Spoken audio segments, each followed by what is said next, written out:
Hey guys, welcome to thought. आज की video में हम बात करने वाले हैं कि आप लोग देख रहे हो कि अखिलेश यादव यानी उत्तर प्रदेश के उप मुख्यमंत्री साल 2012 से 2026 चल रहा है, इस समय वो सत्ता से अभी तक बाहर थे।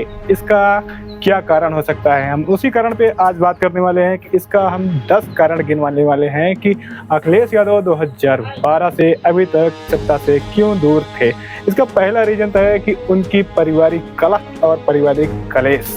मेरे बारे में लिखवाया कि मैं औरंगजेब हूं और नेताजी शाहजहां हैं, और टाइम्स ऑफ इंडिया के फ्रंट अखबार में लिखवाया।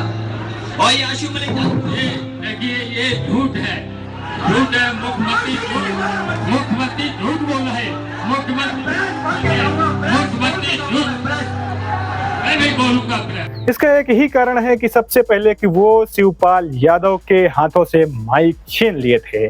सबसे अगर लोग देखेंगे सोचेंगे सबसे पहले मुख्यमंत्री आपको क्यों बनाया। सबसे पहले इंसान अपना परिवार मैनेज करता है, उसके बाद आता है देश मैनेज करने के लिए।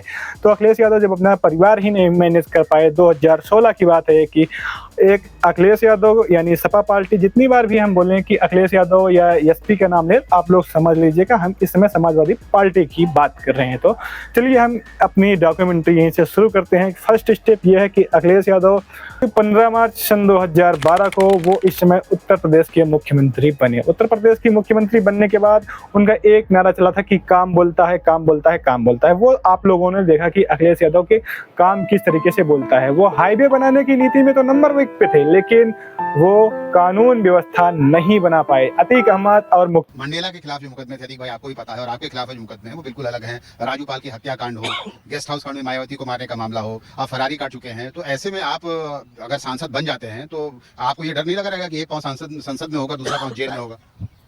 देखिए, एक पांव संसद में, एक पांव जेल में होने का मतलब है कि राजनीतिक सफर अच्छा चल रहा है। अभी आप आउटडेटेड नहीं हुए।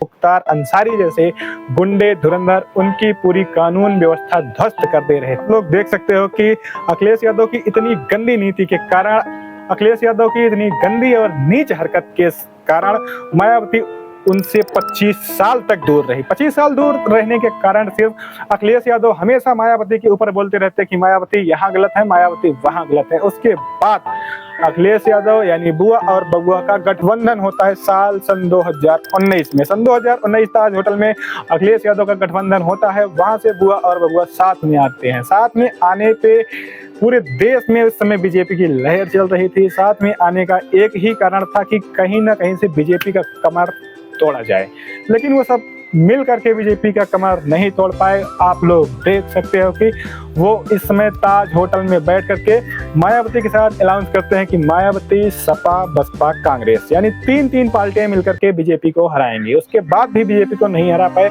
सपा को साथ में लेकर के एसपी जब चुनाव लड़ती है तो एसपी की आती है, जहां पे साल सन 2012 में उसकी थी 224 सीटें। यहीं पे वो 45 सीटों पे सिमट जाती है, यानी कि अखिलेश की एक चौथाई सीट तरफ डाउन हो गया। यानी बुआ और बबुआ को साथ लेकर के जिस तरीके से मिट्टी पगीत हुई, ये पूरी कांग्रेस सरकार की मिट्टी पगीत हो गई थी। यानी बुआ, बबुआ, सपा, बसपा, कांग्रेस सारी की सारी पार्टियां बीजेपी की लहर के सामने ध्वस्त हो गई थी। वादी परंपराओं को तोड़ करके, जातिवादी मानसिकता को छोड़ करके हिंदुस्तान में इस बार एक नया आयाम खड़ा हुआ है।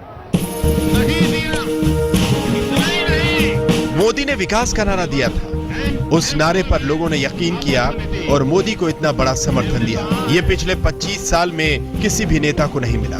अब देखने वाली बात यह है कि कल उत्तर प्रदेश के मुख्यमंत्री और मायावती दोनों ने ये ऐलान किया है कि हम इस समय उत्तर प्रदेश में चुनाव लड़ेंगे तो अलग अलग लड़ेंगे। अब देखने वाली बात यह है कि 5 सालों तक अखिलेश यादव राज किए थे, कानून व्यवस्था सुदृढ़ नहीं कर पाए थे, उस पर उनकी ताकत नहीं बन पाई थी, उस पर अखिलेश यादव बहुत पीछे थे। अब देखने वाली बात यहाँ पे ये होने वाली है कि 2027 में एक सदी यानी 10 साल, पूरे 10 साल तक सत्ता से दूर रहे। अब देखने वाली बात यह है कि 27 में अपना कुछ कमाल दिखा पाते हैं कि नहीं दिखा पाते हैं। तब तक के लिए जय हिंद, वंदे मातरम।